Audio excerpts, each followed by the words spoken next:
সারা বিশ্বে বিভিন্ন রকম উৎসব হয়, চেরি উৎসব, এটা সেটা। তো আমরা ভাবলাম কেন নয়, আমাদের বাংলাদেশ তো অনেক সুন্দর ফুলের দেশ। এইরকম পরিবেশ যদি আমাদের প্রতিটা রাস্তায় হয়, আপনি চিন্তা করবেন আমাদের পরিবেশটা কি সুন্দর হবে। ছোট থেকে বড় সবাই প্রকৃতি থেকে একটু দূরে হয়ে গেছি অতিরিক্ত দালান কোঠার কারণে। আমি একদিন সকালবেলা সবাইকে ডাকি, পোস্ট দিয়ে যে চল একটু আড্ডা দিই, চল একটু আড্ডা দিই। আসলে এই উৎসবে আমি প্রথম এসেছি, আমি আগে আসিনি। আমি শুনেছি এখানে নাকি কৃষ্ণচূড়া উৎসব করা হয়, একটা গ্রুপ থেকে আমাকে আমন্ত্রণ জানানো হয়েছে। তো সেই হিসেবে আমরা খুব মজা করছি। আমরা চট্টগ্রাম বিশ্ববিদ্যালয়ে 26তম ব্যাচ থেকে এসেছি। পরিবেশ খুবই ভালো, তবে গরমটা বেশি, অসম্ভব গরম পড়ছে। এখানে যে পরিবেশটা আছে কৃষ্ণচূড়া ফুলের, আসলে এটা তো অনেক কমে গেছে এখন। আরও যখন বেশি ছিল তখন আরও ভালো লাগতো। Jamuna air conditioner, simplify cooling. তো এইরকম পরিবেশ যদি আমাদের প্রতিটা রাস্তায় হয়, আপনি চিন্তা করবেন আমাদের পরিবেশটা কি সুন্দর হবে। প্রকৃতি বাড়াতে আমরা অবশ্যই গাছ লাগাতে হবে, আমাদের অবশ্যই গাছ লাগাতে হবে। আমরা যদি সবাই সচেতন নাগরিকরা, আমরা যদি সবাই একটু জায়গায় গাছ লাগাই, তাহলে আশা করি আমাদের প্রকৃতি আমাদেরকে নিরাশ করবে না। এই কালচারটা আগে দেখা যেত না, ইদানিং এই কালচারটা দেখা যায় যে কৃষ্ণচূড়ার উসিলায় সবাই এখানে প্রচণ্ড গরমের মধ্যে সবাই একত্রিত হয়েছে, এবং ঢাকা শহরের বিভিন্ন জায়গা থেকে বিভিন্ন শ্রেণীর লোকজন সবাই এখানে একত্রিত হয়ে আনন্দ করছে, ছবি তুলছে। এটাই হচ্ছে অনেক বড় ব্যাপার। এই জিনিসটাই থাকুক যুগের পর যুগ, এটাই আমার কামনা। তাপমাত্রা বৃদ্ধির দুটো কারণ। এক নম্বর কারণ হচ্ছে গিয়ে আপনার যে জলবায়ু পরিবর্তন, প্লাস হচ্ছে গিয়ে আপনার এই যে নির্বিচারে গাছ কাটা, গাছ নিধন যেটা আমরা বলি সেটা। আর যার ফলে যে অ্যান্টার্কটিকা অঞ্চলে যে বরফ যে গলে যাচ্ছে এবং পানির লেয়ার যে উপরে উঠে যাচ্ছে, এটা অন্যতম একটা কারণ। কৃষ্ণচূড়া উৎসব আমাদের প্রকৃতি প্রেমীদের জন্য একটা আসলে আনন্দ ঘন একটা অনুষ্ঠান। এটা যদি আসলে সার্বজনীনভাবে যদি এই সিজনে বা এই ঋতুতে এটা করা হয়, আসলে খুবই আনন্দের হবে। এখানে একটু আবৃত্তি, একটু গান, একটু প্রকৃতিকে নিয়ে একটু আলোচনা, এগুলি হলে আসলে এই প্রজন্ম এটা থেকে অনেক কিছু নিতে পারবে। সারা বিশ্বে বিভিন্ন রকম উৎসব হয়, চেরি উৎসব, এটা সেটা। তো আমরা ভাবলাম কেন নয়, আমাদের বাংলাদেশ তো অনেক সুন্দর ফুলের দেশ। তো আমরা কেন উৎসব পালন করব না।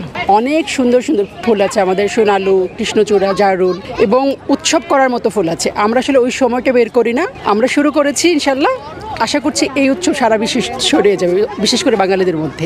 প্রকৃতি বাঁচাতে আমরা প্রথম যে কাজটা করতে পারি, সবার আগে গাছ লাগাতে পারি, এবং যেই গাছগুলো লাগাবো সেগুলোকে সংরক্ষণ করতে পারি, যত্ন করতে পারি। এবং আমাদের মধ্যে এই জিনিসটা বোধ আসতে হবে যে আমাদেরকে অবশ্যই গাছেই ফিরতে হবে। এবং আমি চাই আমার সন্তানদের মাধ্যমে অথবা আপনার এই চ্যানেলের মাধ্যমে সবাইকে জানাতে যে যেমন পারি অন্তত একটা যেন গাছ লাগাই এবং সেই গাছকে যেন যত্ন করি। আমরা প্রতি বছরই গ্রুপ ওয়াইজ আমরা এখানে আসি, এবং সবাই চেষ্টা করি যে সবার ব্যস্ততার মাঝ থেকে একটু সময় বের করে কৃষ্ণচূড়া যে সময় ছেয়ে যায় এই লেকের পাড়টা দেখতে এত ভালো লাগে যে এই সময়টা আমরা চেষ্টা করি সবাই একসাথে হয়ে একটু একটা উৎসবের মতো করার। কারণ অন্যান্য দেশে এরকম হয় যেহেতু, তা আমরাও একটু চেষ্টা করি করার। কি জানা ছিল এখানে কৃষ্ণচূড়া ফুল ফুটে, আর এখন যেহেতু গ্রীষ্মকাল আর কৃষ্ণচূড়া গ্রীষ্মের ফুল আমরা জানি, তাই এখন দেখতে এসেছি। ছোট থেকে বড় সবাই প্রকৃতি থেকে একটু দূরে হয়ে গেছি অতিরিক্ত দালান কোঠার কারণে। এজন্য এই সিজনাল যে ফুলগুলো হয় সেগুলো দেখতে সবাই খুব আগ্রহী, আর সেইগুলোকে ঘিরে যদি কোনো উৎসব হয় তাহলে তো সবার জন্যই ভালো, বিশেষ করে বাচ্চারা ওরা দেখবে, আনন্দ পাবে। সুতরাং প্রতি বছর আয়োজন করলে খুবই ভালো হয়। একদিন আমার খুব ইচ্ছে হয় যে আমি এই জায়গাটাতে বন্ধুদের নিয়ে, যখন কৃষ্ণচূড়া ফুটে ভরে থাকে, তো আমি এখানে একটু আড্ডা দিব। আমি একদিন সকালবেলা সবাইকে ডাকি, পোস্ট দিয়ে যে চল একটু আড্ডা দিই, চল একটু আড্ডা দিই। তখন হচ্ছে আমরা প্রথম দিন 10 জন আসি, 10 জন এসে এখানে আমরা খুব মজা করি, সকালবেলা ছবি তুলি, ফটো সেশন করি কৃষ্ণচূড়ার সাথে। এরপরে পরের বছর থেকে আমরা আবার এরকম বড় করে আয়োজন করি। রাজীব, আমরা সবাই মিলে আমাদের বন্ধুদের ডেকে আমরা এখানে যে ওপেনলি ডাকাডাকি করি নিজেদের ফেসবুকে যে চলেন আমরা কৃষ্ণচূড়া উৎসবটা করি। প্রতি বছর বিদেশে যেমন চেরি উৎসব হয়, আমাদেরও হওয়া উচিত, এরকম সুন্দর কোনো আয়োজন হওয়া উচিত আমাদের কৃষ্ণচূড়া নিয়ে। আমাদের কৃষ্ণচূড়া আছে, আমাদের সোনালু আছে, আমাদের জারুল আছে, অনেক ধরনের ফুল আছে আমাদের দেশেও এরকম ফুটে। তো আমরা চাই যে এই গাছগুলি আরও বিভিন্ন দেশের বিভিন্ন রাস্তার মধ্যে, সড়কের মধ্যে এরকম এই সিজনটাতে হয়ে ভরে থাকুক। এই গরমের মধ্যে আমরা ঘেমে টেমে অস্থির, তাও আমাদের ভালো লাগতেছে। কৃষ্ণচূড়া উৎসব মূলত আমরা শুরু করেছিলাম 2021 সালে আর কি, প্রথম।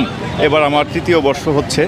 এটা শুরু করেছিলাম মূলত একটা উদ্দেশ্য নিয়ে, সেটা হচ্ছে যে ধরেন আমাদের জাপানে যে চেরি ব্লজমটা হয়, আমাদের দেশে এরকম কোনো উৎসব হয় না, আমি দেখি নাই আর কি। হয়তো বা ব্যক্তিগত উদ্যোগে অনেকেই অনেক কিছু করে থাকেন, বাট আমাদের এই যে গ্রীষ্মকালে যে ফুলগুলো ফোটে, কৃষ্ণচূড়া, সোনালু বা জারুল, যে চমৎকার হলুদ রঙের ফুল ফোটে, চমৎকার বেগুনি রঙের ফুল ফোটে, এই ফুলগুলি নিয়ে আসলে জনগণের মধ্যে একটা উৎসবের আমেজ তৈরি করার উদ্দেশ্য নিয়ে আসলে আমরা এই কৃষ্ণচূড়া উৎসবের সূচনা করেছিলাম আর কি। আমাদের সারাটা এবার অনেক ভালো ছিল আর কি। নর্মালি আমরা বলি যে মে মাসের প্রথম সপ্তাহটা হবে কৃষ্ণচূড়া সপ্তাহ, কিন্তু এবছর আমরা দেখেন মে মাসের আজকে প্রায় শেষ সপ্তাহে এসেছি। এই যে 15 দিন, এই 15 দিনে অনেক মানুষ আমাকে ব্যক্তিগতভাবে খোঁজখবর নিয়েছেন যে প্রোগ্রামটা কবে হবে, করবেন কিনা। তো আমরা বলেছি যে না, প্রোগ্রামটা হবে। সুতরাং দেখা যাচ্ছে যে মানুষের মধ্যে আগ্রহের জায়গাটা অনেক বেড়ে গেছে এবং এটা বোধহয় উত্তরোত্তর বাড়বে আর কি।